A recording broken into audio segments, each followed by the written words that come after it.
Ensuite, que retrouve-t-on encore dans la barre des tâches?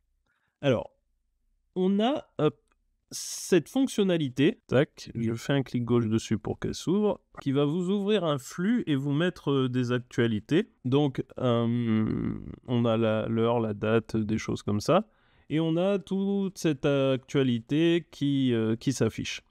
Il faut savoir que ça, pour avoir expérimenté avec quelques personnes, souvent c'est plus embêtant que pratique. Alors, il y a des personnes qui l'apprécient, et il y en a d'autres que ça agace. Parce que, en effet, en passant la souris dessus, ça s'ouvre. Et après, on ne sait pas comment s'en débarrasser. Là, je fais des clics à l'extérieur, il ne se passe rien. Il faut appuyer dessus, donc on rentre à l'intérieur, et après, hop, ça se ferme. Ici, en bas à gauche, on peut cliquer sur le petit engrenage, et on va accéder aux paramètres de ce tableau de widget, comme ils appellent ça. Déjà, on a cette option, ouvrir au pointage. S'ouvre lorsque vous pointez sur l'icône de la barre des tâches. Quand je viens là, je fais ça, ça s'ouvre. Comme ça peut être embêtant, on va le désactiver déjà. En faisant ça, déjà, hop, si je passe ma souris dessus, il se passe plus rien. On peut potentiellement le supprimer en allant dans les paramètres de la barre des tâches. Pour aller dans les paramètres de la barre des tâches, on fait un clic droit sur la barre des tâches, on appuie sur paramètres de la barre des tâches, et là, on va avoir plusieurs choses qu'on peut aussi, encore une fois, activer ou désactiver. Ici, par exemple, on a widget. Donc ça, c'est le fameux widget qui est ici en bas à gauche. Vous voyez, quand je le désactive, hop, il disparaît. Et si je l'active, il réapparaît. On a aussi cette option-là, qu'ils appellent vue tâche. Ça permet d'ouvrir plusieurs bureaux différents. Si vous n'avez pas d'utilité à ouvrir plusieurs bureaux différents, vous pouvez tout simplement désactiver et vous voyez, cette option a disparu de votre barre des tâches. Ça fait gagner un peu de place. On a aussi la zone de recherche. La zone de recherche, vous pouvez soit la masquer, donc elle apparaîtra plus, soit vous pouvez laisser juste une petite icône de recherche, là, avec la petite loupe. Soit vous pouvez avoir icône et étiquette de recherche, voilà, comme ceci, ou soit vous avez, comme c'était pour moi tout à l'heure, la zone de recherche. Donc ça, c'est au goût de chacun, vous pouvez modifier les choses comme vous souhaitez. Alors, il y a d'autres options dont je ne parle pas forcément ici, parce que ça dépend du type d'appareil que vous avez. Entre autres, par exemple, là, on peut avoir un stylet, on peut avoir un clavier tactile, on peut avoir un pavé tactile virtuel, etc. etc. Donc ces petites choses-là, je n'en parlerai pas ici. On a deux autres options qui sont la date et l'heure. Donc ici, on peut régler la date, l'heure, son fuseau horaire, des choses comme ça.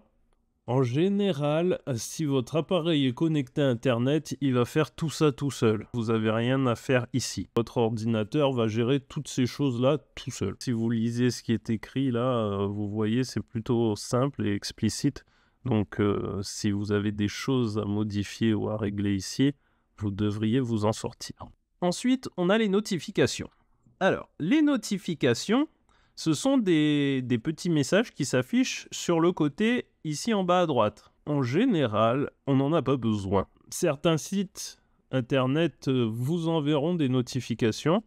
Ça peut même parfois, pour certaines personnes, être piégeux parce que si vous activez les notifications sur les navigateurs internet, les pirates peuvent s'en servir pour vous envoyer des notifications de mise en garde, par exemple, que vous avez un virus, etc., etc.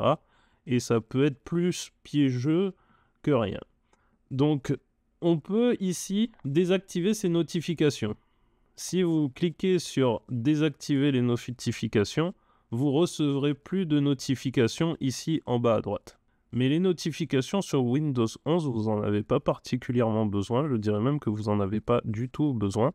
Donc, si pour vous ou pour vos proches qui ne sont pas à l'aise en informatique, n'hésitez pas à désactiver les notifications. Ça peut éviter pas mal de problèmes. Vous avez vu, alors je reprends, hop, juste pour que ce soit bien clair. Un clic droit sur la barre des tâches, paramètres de la barre des tâches. On retrouve ce qu'on a vu tout à l'heure. Et puis ici, on a notification. Dans notification, là, vous avez notification tout en haut et vous pouvez désactiver.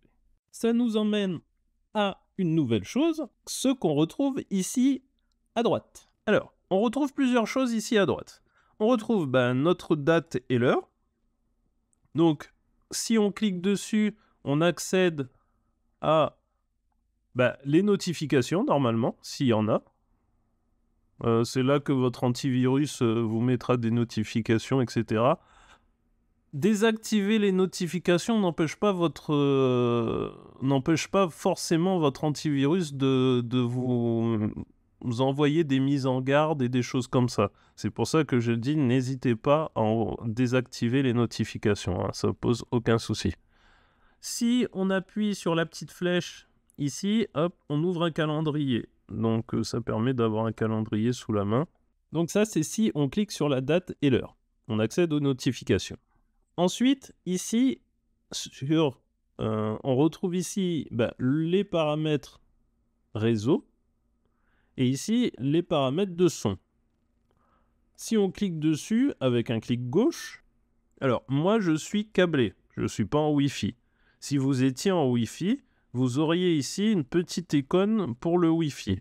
Donc ça vous permettrait de vous connecter à votre ordinateur en Wi-Fi. C'est ce qui se passe sur la plupart des ordinateurs portables. On retrouve d'autres petits réglages comme l'éclairage nocturne, des choses comme ça que vous pouvez activer et désactiver en fonction de ce que vous voulez faire. Alors ça, vous pouvez jouer un peu avec pour voir ce que ça fait. Du moment que vous vous souvenez exactement ce que vous avez modifié, prenez des notes quand vous modifiez des choses, parce que ici il suffit de revenir ici pour le désactiver ou le réactiver si jamais vous avez activé quelque chose qui vous plaît pas ou que vous voulez remodifier. On retrouve aussi normalement ici le Bluetooth. Moi encore une fois j'ai pas de Bluetooth sur ce PC là, donc je n'ai pas l'option ici.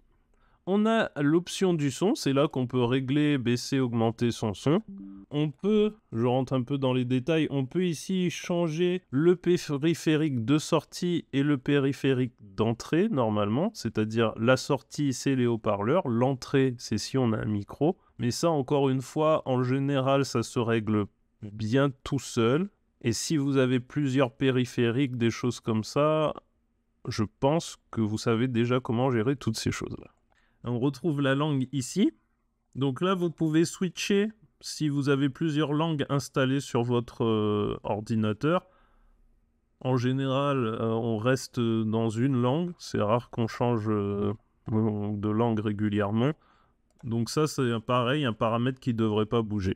Cette petite flèche ici, elle est intéressante parce qu'on retrouve des applications qui sont toujours activées en arrière-plan.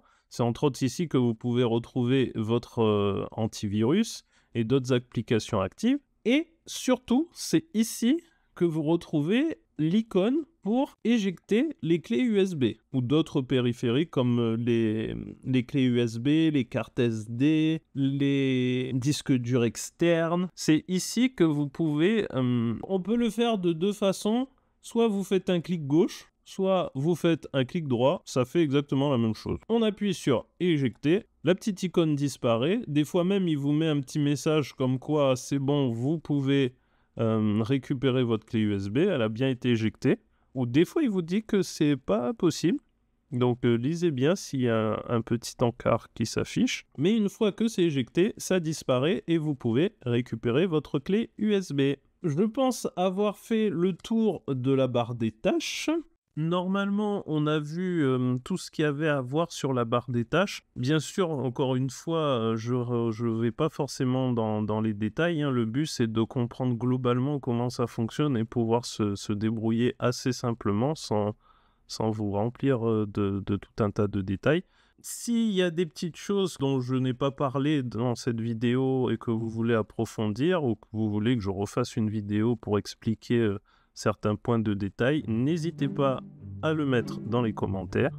Je les lirai avec plaisir et puis je répondrai à vos questions.